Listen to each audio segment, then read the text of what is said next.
మనం రకరకాల శబ్దాలు మంచి మంచి పాటలు వింటున్నామంటే దానికి కారణం మన చెవులు. అయితే ఈ వినడం అనే ప్రక్రియ ఏదో సింపుల్గా జరిగేది కాదు. దీని వెనకాల చాలా మెకానిజం ఉంది.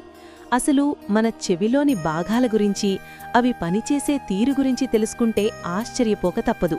అంతేకాదు, చాలామంది చెవులు కేవలం శబ్దాలు వినడానికి మాత్రమే ఉపయోగపడతాయి అనుకుంటారు. కానీ వినడంతో పాటు మనం నడిచేటప్పుడు పడిపోకుండా బ్యాలెన్స్ చేయడానికి కూడా మన చెవులు ఉపయోగపడతాయి. అదెలాగో ఈ వీడియోలో క్లియర్గా తెలుసుకుందాం. మన బాడీలోని ముఖ్యమైన పంచేంద్రియాలలో ఒకటైన చెవుల గురించి, ఆ చెవులు ఎలా పనిచేస్తాయి, మన చెవి లోపల ఎలా ఉంటుంది, అసలు చెవి లోపల ఇయర్ వ్యాక్స్ అంటే గుళ్ళిమి ఎందుకు ఏర్పడుతుంది, దానివల్ల ఏమైనా యూజ్ ఉంటుందా, ఇయర్ ఫోన్స్ పెట్టుకుని మ్యూజిక్ వినడం వల్ల ఏమైనా ప్రమాదం ఉంటుందా, వయసు పెరిగే కొద్దీ వినికిడి శక్తి ఎందుకు తగ్గిపోతుంది, ఇలా ఎన్నో విషయాలు యానిమేషన్ ద్వారా క్లియర్గా ఈ వీడియోలో తెలుసుకుందాం. మన చెవి పనిచేసే తీరు చాలా అద్భుతంగా ఉంటుంది. కాబట్టి ఈ వీడియోని పూర్తిగా చూడండి. మనం చెవుల గురించి అర్థం చేసుకునే ముందు అసలు సౌండ్ గురించి, సౌండ్ ఎలా ప్రొడ్యూస్ అవుతుందో తెలుసుకోవాలి. ఒక ఆబ్జెక్ట్ని వైబ్రేట్ చేయడం వల్ల సౌండ్ అనేది ప్రొడ్యూస్ అవుతుంది. ఉదాహరణకి, మనం మాట్లాడినప్పుడు మన గొంతులోని వోకల్ కార్డ్స్ వైబ్రేట్ అవుతాయి, లేదా మనం ఏదైనా మ్యూజిక్ ఇన్స్ట్రుమెంట్ని ప్లే చేస్తే అది వైబ్రేట్ అయ్యి దాని పక్కనే ఉన్న గాలిలోని ఎయిర్ మాలిక్యూల్స్ని ముందుకు వెనక్కి కదిలేలా, అంటే వైబ్రేట్ అయ్యేలా చేస్తాయి. మనం ఫంక్షన్స్లో పాటలు ప్లే చేసే సౌండ్ బాక్సులు చూస్తే వాటికి ఉండే స్పీకర్లు వైబ్రేట్ అవుతూ లోపలికి బయటకు ఊగుతూ ఉంటాయి. దానివల్ల గాలిలో ప్రెషర్ వేవ్స్ క్రియేట్ అవుతాయి. అంటే నీటిలో ఏదైనా పడితే ఎలా అయితే అలలు ఏర్పడతాయో అలా అన్నమాట. అయితే ఈ సౌండ్ వేవ్స్కి ఫ్రీక్వెన్సీ అండ్ పిచ్ ఉంటాయి. మనుషులు 20 హెర్ట్జ్ల నుండి 20,000 హెర్ట్జ్ వరకు ఫ్రీక్వెన్సీ ఉన్న సౌండ్స్ని వినగలరు. అదెలాగో ఇప్పుడు క్లియర్గా తెలుసుకుందాం. ముందుగా చెవి డిజైన్ గురించి చూద్దాం. మన చెవిని 3 భాగాలుగా చెప్పుకోవచ్చు: outer year, middle ear, inner ear. ముందుగా ఔటర్ ఇయర్. మనకు ఏదైతే బయటకు కనిపిస్తుందో ఆ భాగాన్ని పిన్నా అని అంటారు. దీనికి కూడా ఒక పనుంది. అదేంటంటే, చెవికి బయట ఉండే ఈ పార్ట్ అంతా కూడా మెలికలు తిరిగి ఉండడం వల్ల ఎంత సాధ్యమైతే అంత ఎక్కువ సౌండ్ వేవ్స్ని కలెక్ట్ చేసి వాటిని ఆడిటరీ కెనాల్లోకి పంపే విధంగా ఇది డిజైన్ చేయబడింది. ఈ సౌండ్ వేవ్స్ ఆడిటరీ కెనాల్ ద్వారా ప్రయాణించి చెవి లోపల ఉన్న ఇయర్ డ్రమ్కి చేరుకుంటాయి. దీనినే తెలుగులో కర్ణబేరి అని అంటారు.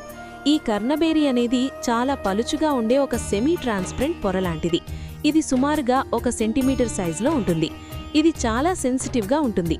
బయట నుండి వచ్చే సౌండ్ వేవ్స్ ఈ కర్ణబేరిని తాకినప్పుడు ఇది కూడా వైబ్రేట్ అవుతుంది. Next, middle ear. కర్ణబేరికి మరొక వైపు నుండి ఈ మిడిల్ ఇయర్ ఉంటుంది. దీనిలో మాలియస్, ఇంకస్, స్టీపిస్ అనే 3 చిన్న చిన్న ఎముకలుంటాయి. అవి ఉన్న షేప్లో ఆధారంగా వాటికి హ్యామర్, ఎన్విల్, స్టిర్రప్ అనే పేర్లు కూడా ఉన్నాయి. ఈ 3 ఎముకలు ఒకదానికొకటి కనెక్ట్ అయ్యి ఒక చైన్లా ఉంటాయి.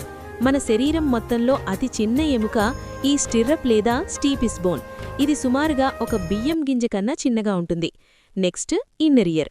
దీనిలో ఒక నత్తలాంటి ఆకారం కలిగిన కాక్లియా అనే పార్ట్ ఉంటుంది. ఇది సుమారుగా బఠానీ గింజంత సైజులో ఉండి దీని లోపలంతా లిక్విడ్స్తో నిండి ఉంటుంది. ఈ చిన్న పార్ట్ లోపల స్టెరియోసిలియా అనే సన్నని వెంట్రుకల వంటి నిర్మాణం ఉంటుంది.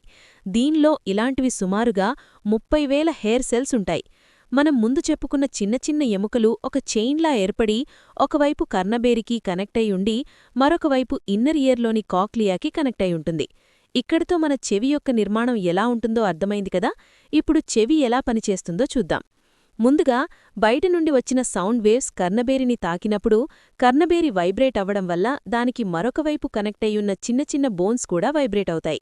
వీటిలోని చివరిదైన స్టిర్రప్ బోన్ ఒక పిస్టన్లా మూవ్ అవుతూ కాక్లియాని వైబ్రేట్ చేస్తుంది. సింపుల్గా చెప్పాలంటే ఈ చిన్న చిన్న బోన్స్ ద్వారానే ఆ వైబ్రేషన్స్ అనేవి కర్ణబేరి నుండి ఇన్నర్ ఇయర్లోని కాక్లియా వరకు ట్రాన్స్ఫర్ అవుతాయి. అయితే వీటి పని కేవలం వైబ్రేషన్స్ని ట్రాన్స్ఫర్ చేయడం మాత్రమే కాదు, ఆ సౌండ్ వేవ్స్ యొక్క ప్రెషర్ని కూడా పెంచుతాయి. ఇలా సౌండ్ వేవ్స్ యొక్క ప్రెషర్ని పెంచవలసిన అవసరం ఏముంది అనే డౌట్ రావచ్చు. ఎందుకంటే ఇన్నర్ ఇయర్లోని కాక్లియా లిక్విడ్స్తో నిండి ఉంటుంది. సో బయట నుండి వచ్చిన ఈ సౌండ్ వేవ్స్ని ఈ లిక్విడ్స్లోకి ట్రాన్స్ఫర్ చేయాలి. మనకు తెలుసు, గాలిలో ఉండే పార్టికల్స్ని ఈజీగా వైబ్రేట్ చేయవచ్చు. కానీ లిక్విడ్స్లో ఉండే పార్టికల్స్ని అంత ఈజీగా వైబ్రేట్ చేయలేం. అందుకే మనం గాలిలో చేతులు ఊపినంత ఈజీగా నీటిలో చేతులు ఆడించలేం, ఎందుకంటే నీటిలో పార్టికల్స్ అంత ఈజీగా కదలవు. సో కాక్లియాలోని లిక్విడ్స్ని వైబ్రేట్ చేయడం కోసం ఈ బోన్స్ ఉన్న సౌండ్ ప్రెషర్ని 20 టైమ్స్ యాంప్లిఫై చేస్తాయి, అంటే పెంచుతాయి. సో ఈ లిక్విడ్స్ని కూడా వైబ్రేట్ చేసేంత ప్రెషర్ పెరుగుతుంది. ఇలా ఎప్పుడైతే ఈ స్టిర్రప్ అనే బోన్ ఈ కాక్లియాని వైబ్రేట్ అయ్యేలా చేస్తుందో అప్పుడు దానిలో ఉండే ఫ్లూయిడ్స్లో చిన్న చిన్న అలలు ఏర్పడతాయి.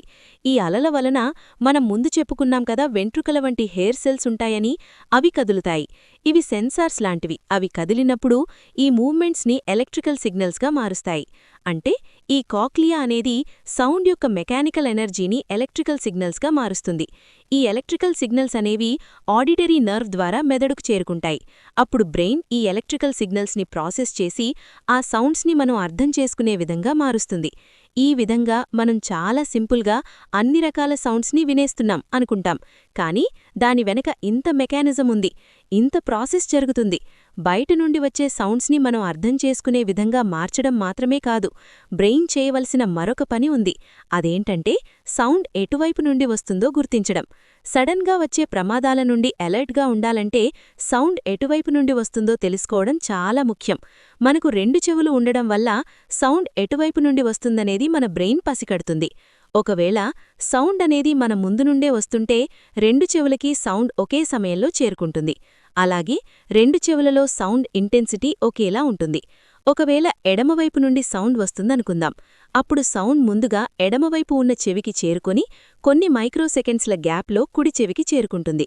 అంటే కొద్దిగా లేటుగా చేరుకుంటుంది. అలాగే ఎడమ చెవికి కొంచెం ఎక్కువ ఇంటెన్సిటీ ఉంటుంది, కుడి చెవిలో ఇంటెన్సిటీ తక్కువగా ఉంటుంది. ఆ తేడాని మనం గుర్తించలేం, కానీ మన బ్రెయిన్ గుర్తిస్తుంది. ఇలా 2 చెవుల నుండి వస్తున్న ఇన్ఫర్మేషన్ అంతా మన బ్రెయిన్ తీసుకుని 2 చెవుల మధ్య ఉన్న టైం అండ్ ఇంటెన్సిటీలోని డిఫరెన్స్ని అనలైజ్ చేసి ఆ డిఫరెన్స్ని బట్టి ఎటువైపు నుండి సౌండ్ వస్తుంది అనేది గుర్తిస్తుంది. అందుకే ఒక చెవి పనిచేయకుండా కేవలం ఒక చెవి మాత్రమే పనిచేస్తున్న వాళ్ళు ఒక్కొక్కసారి సౌండ్ ఎటువైపు నుండి వస్తుందనేది సరిగ్గా గుర్తించలేరు. నెక్స్ట్, చెవులు కేవలం వినడానికి మాత్రమే కాదు, మనం బ్యాలెన్స్డ్గా ఉండడానికి కూడా ఇవి ఉపయోగపడతాయి. అదెలాగో ఇప్పుడు చూద్దాం. ఇన్నర్ ఇయర్లో ఉండే కాక్లియాకి పైభాగంలో వెస్టిబ్యులార్ సిస్టమ్ అని పిలువబడే 3 సెమీ సర్క్యులర్ రింగ్స్ ఉంటాయి. ఈ 3 కూడా డిఫరెంట్ యాంగిల్స్లో ఉంటాయి. ఇవి కూడా లిక్విడ్స్తో నిండి ఉంటాయి. వీటిలో ఉన్న ఫ్లూయిడ్స్ అనేవి సౌండ్ వేవ్స్ని బట్టి కాకుండా మన తల కదలికల ఆధారంగా కదులుతాయి.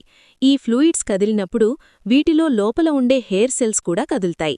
ఈ hair cells nanometer size distance కదిలినా సరే ఇవి క్యాలిక్యులేట్ చేయగలవు, అంత సెన్సిటివ్గా ఉంటాయి.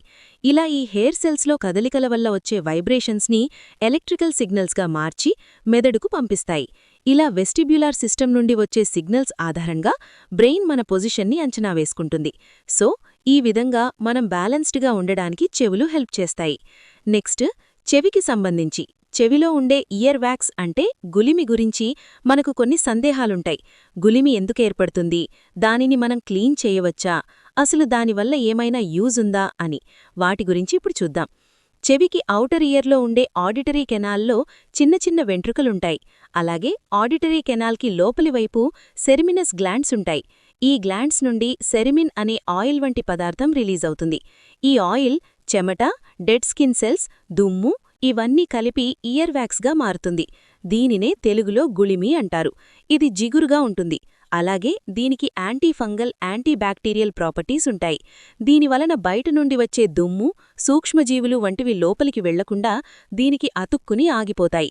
ఇది చెవికి సెల్ఫ్ మెకానిజంగా ఉండి మన చెవిని కాపాడుతుంది. అయితే చాలామంది దీనిని డర్టీగా భావించి దీనిని తీసేయడానికి ప్రయత్నిస్తుంటారు. దానికోసం ఇయర్ బడ్స్తో క్లీన్ చేస్తుంటారు. కానీ ఇది మంచిది కాదు. దానితో క్లీన్ చేసుకునే టైంలో ఇయర్ వ్యాక్స్ని మరింత లోపలికి తోస్తాం. దానివల్ల ఆడిటరీ కెనాల్ క్లోజ్ అయ్యే అవకాశం ఉంటుంది. అది ఇంకా ప్రమాదం. దానిని క్లీన్ చేసినా సరే అది మళ్లీ క్రియేట్ అవుతుంది. ఒకవేళ చెవిలో గుళిమి విపరీతంగా పెరిగిపోయి చెవి సరిగ్గా వినిపించడం లేదు అనిపిస్తే డాక్టర్ దగ్గరికి వెళ్లి క్లీన్ చేయించుకోవాలి. చివరగా ఇప్పుడు వినికిడి శక్తి తగ్గిపోవడానికి కారణాలేంటో చూద్దాం. వినికిడి లోపం రావడానికి చాలా కారణాలున్నాయి. వాటిలో ముఖ్యమైనది వయసు. వయసు గడిచే కొద్దీ మన బాడీకి ఉండే ఒక్కొక్క సెన్స్ తన శక్తిని కోల్పోతుంది. అలాగే మన చెవులు కూడా వయసు పెరిగే కొద్దీ మన చెవిలో కాక్లియాలో ఉండే సెన్సరీ హెయిర్ సెల్స్ మెల్లగా కోల్పోతాము. అలాగే అవి వాటి సెన్సిటివిటీని కోల్పోతాయి. ఇయర్ డ్రమ్కి అటాచ్ అయ్యున్న ఈ బోన్స్ స్టిఫ్గా మారిపోయి అంతగా వైబ్రేట్ అవ్వవు. దానివల్ల మెల్లగా వినికిడి శక్తి తగ్గిపోతుంది. వయసు వల్ల వచ్చిన వినికిడి లోపాన్ని క్యూర్ చేయలేం, కానీ కొన్ని డిజిటల్ హియరింగ్ డివైజెస్ వినడానికి ఉపయోగపడతాయి. వినికిడిని కోల్పోవడానికి మరొక ముఖ్య కారణం పెద్ద పెద్ద సౌండ్స్ని వినడం. ఒక్కొక్కసారి పెద్ద పెద్ద సౌండ్స్ని ఎక్కువసేపు వింటే ఈ హెయిర్ సెల్స్ డ్యామేజ్ అయ్యి వాటి సెన్సిటివిటీ కోల్పోతాయి. వాల్యూమ్ ఎంత ఎక్కువగా ఉంటే ప్రెషర్ కూడా అంత ఎక్కువగా ఉంటుంది. కాబట్టి ఆ ప్రెషర్ వల్ల హెయిర్ సెల్స్ బెండ్ అయిపోవడం, చెవిలోని చిన్న చిన్న బోన్స్ ప్లేస్ మారిపోవడం లేదా కర్ణబేరి పగిలిపోవడం జరుగుతుంది. కాబట్టి ఎక్కువగా సౌండ్స్ వచ్చే ప్రాంతంలో పనిచేసేవారు నెగ్లెక్ట్ చేయకుండా హియరింగ్ ప్రొటెక్షన్ డివైజెస్ని తప్పక యూజ్ చేయండి. అలాగే చాలామంది ఎక్కువసేపు ఇయర్ ఫోన్స్ చెవిలో పెట్టుకుని పాటలు వింటూ ఉంటారు. ఇలా ఎక్కువసేపు ఇయర్ ఫోన్స్ యూజ్ చేస్తే చెవిలోకి గాలి ప్రవేశించదు. దానివల్ల ఇయర్ కెనాల్లో తేమ పెరిగి చెవిలో బ్యాక్టీరియా పెరిగిపోతుంది. గంటసేపు కంటిన్యూస్గా ఇయర్ ఫోన్స్ యూజ్ చేస్తే